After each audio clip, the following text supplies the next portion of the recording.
Video শুরুতে তোমরা দেখতে পাচ্ছ আমি মশলা করছি। তো চলো এখন থেকে ব্লগটা শুরু করলাম।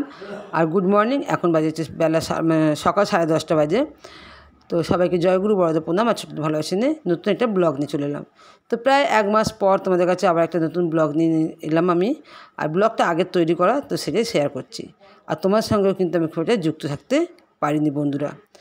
আসলে কী বলতো, একটু আমি চাপের মধ্যে পড়ে আছি, যার ফলে আমি যে ভিডিও করব বা ভিডিও দেখব সেই সময়টুকু পাই না। তবে যেটুকু সময় পেয়েছি বা পাচ্ছি তার মধ্যে তোমাদের ভিডিওগুলো আমি দেখার চেষ্টা করেছি।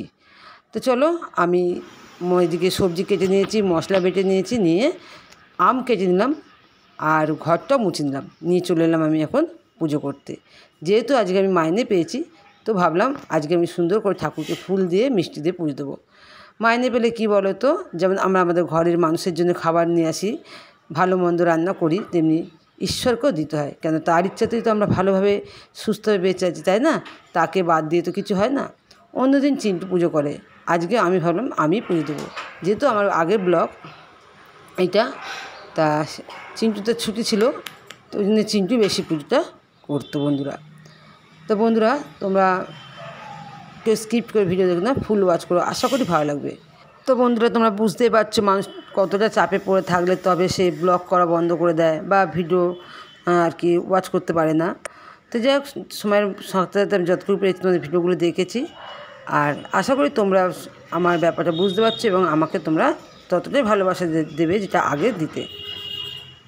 আর তোমাদের যদি ভিডিওটা ভালো লেগে থাকে তো তোমরা অবশ্যই একটা লাইক, একটা কমেন্ট করো, আর ইচ্ছা যদি হয় সাবস্ক্রাইব করো, আরও যদি ইচ্ছা হয় তাহলে একটা শেয়ার করে দিও। তো বন্ধুরা, তোমাদের একটা কমেন্ট কিন্তু আমাকে উৎসাহিত করবে ভিডিও করতে। তো বন্ধুরা, আমি এখন থেকে পুজো করে চলে এলাম রান্নাঘরে। আর আজকে রান্না করছি কি দেখো, কাঁকরোল ভাজি। তো চলো একটা একটা করে তোমার সাথে শেয়ার করব। এখন এই কাঁকরোলটা ভেজে নিই। আর কী বলো তো, কাঁকরোল কিন্তু আমি খুব একটা যে কড়া করে ভাজি বা খুব বেশি তেলে ভাজি তা না। তবে আজকে আমি যে কাঁকরোলটা ভাজি এটা কিন্তু সম্পূর্ণ তোমার দাদার কথা ভেবেই। কেন বলো তো, তোমার দাদা হচ্ছে একটু কড়া করে কাঁকরোল ভাজা খেতে ভালোবাসে। আর এদিকে দেখো, তোমার দাদা তো বাড়ির থেকে এসে স্নান টান করে নিয়ে এখন শুয়ে পড়েছে। আর সত্যি কিন্তু যা গরম, মানে আর কী করবে, বাইরে গিয়েও তো লাভ নেই, আর কাজ নেই, বাইরে গিয়ে কী করবে। তো চলো, চিন্টু বই পড়ছিল, তা চিন্টুকে মানে বলেছে বা মাথাটা একটু মাসাজ করে দিতে। তো চিন্টু এখন মাসাজটা করে দিচ্ছে।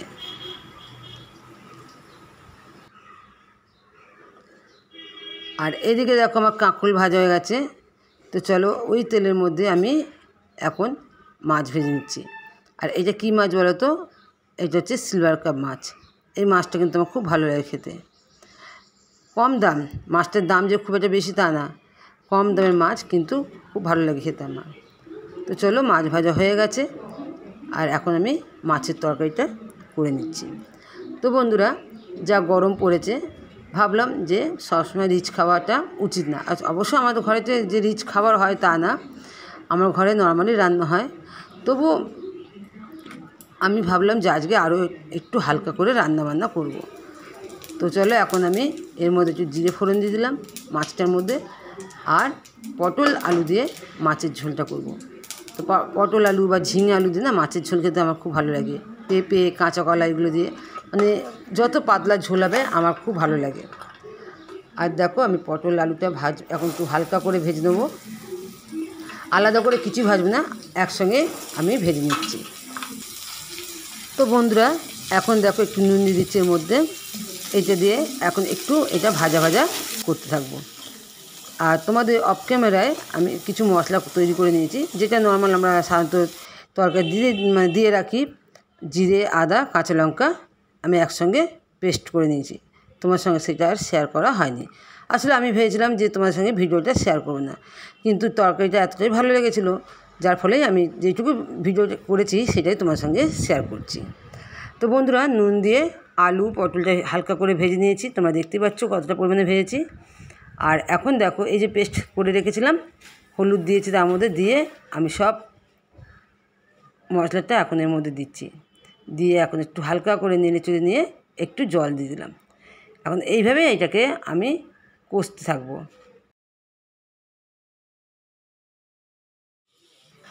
তো বন্ধুরা চলো, এখন চলে এলাম আবার তোমাদের কাছে।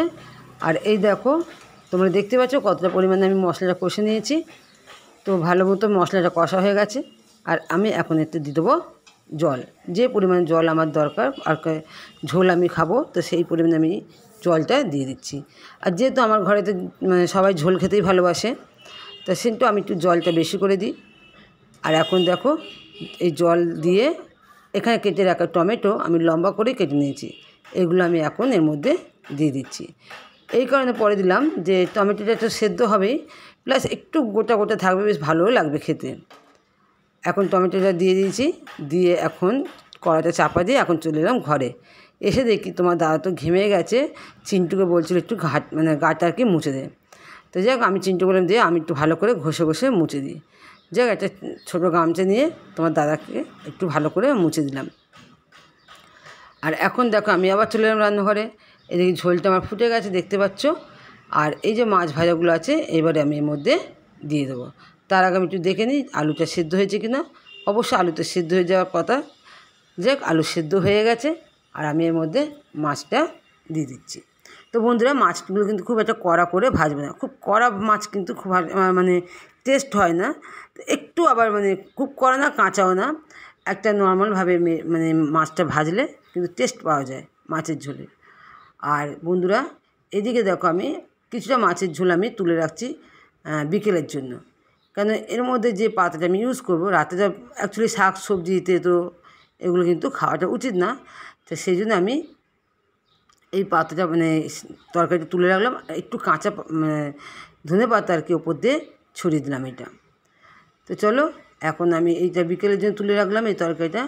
আর এই দেখো যে পাতাটা আমি দেবে বলেছি সেইটা হচ্ছে এইটা, সেই পাতা তোমরা দেখতে পাচ্ছ, সবাই বুঝতে পারছো এটা হচ্ছে কুলেখাড়া পাতা।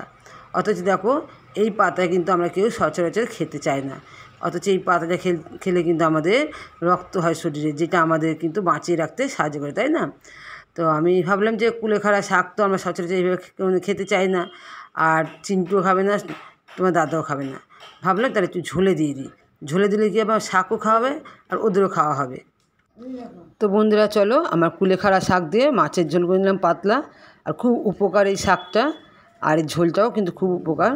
তো চলো এইভাবে পাতলা ঝোল করে নিলে খুব ভালো লাগে। আর একটু দেখো কাঁচা ধনে পাতা আমি উপর থেকে দিলাম, এটা আর কি ফোটাবো না ধনে পাতাটা দিয়ে, ওই জন্য আমি বললাম যে কাঁচা ধনে পাতা।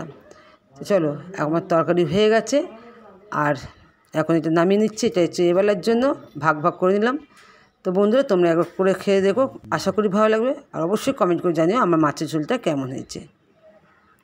আর এখন দেখো আমরা খেতে বসে গেছি, যেহেতু আমার এই ঘরে পাখা নেই, তা ওই জন্যে আমি একটু হাওয়া করছে, আমি নিজেও খাবো। তো বন্ধুরা ভিডিও এখানে শেষ করছি, সবাই ভালো থেকো, সুস্থ থেকো, দেখা হবে আবার অন্য সময়।